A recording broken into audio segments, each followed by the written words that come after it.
are y'all today? Otho Gold is here to talk to you about one of his favorite birds in the whole world, seagulls.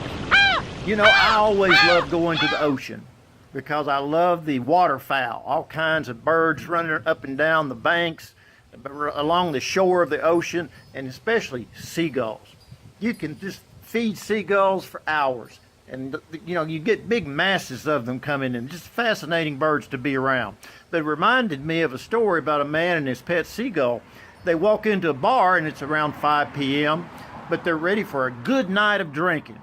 They start off slowly watching TV, drinking beer, eating peanuts, and as the night goes on, they move towards having mixed drinks.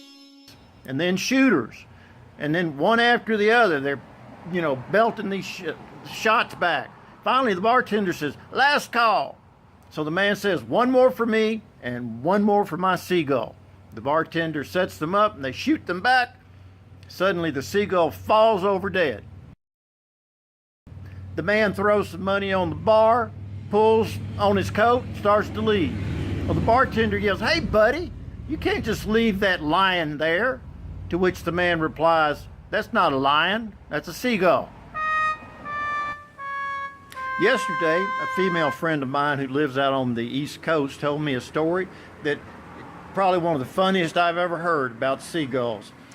She'd caught the train in from Providence, and while she was waiting for the train to come, she noticed a man that was sitting down on the platform with a bag of fish and chips. But he wasn't really eating them. He was just sort of letting them air out. Now, this attracted a flock of seagulls who began to circle the platform.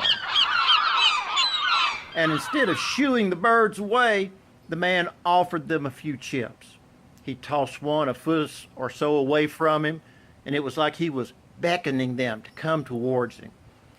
He kept doing this, eking those fish and chips out, and suddenly there was a big group of seagulls in front of him, like 15 or 20. It was a tiny army. He'd throw them a chip every now and then, just enough to keep the birds interested, but not enough to sate them. You know, they were hungry and they wanted the chips to keep coming. And it was frustrating for the birds. They were getting angry, squawking, and it was like he was rearing them up for something. Then the train came, everyone got on, but the man stayed on the ground with his chips. And just when the train was about to leave, it happened. Right before the doors closed, the man threw that entire bag of fish and chips into the train.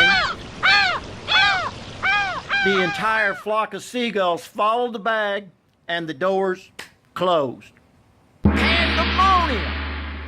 The next train stop was 5 minutes away. Can you imagine? Wouldn't that have been something to be on that train? Y'all be good.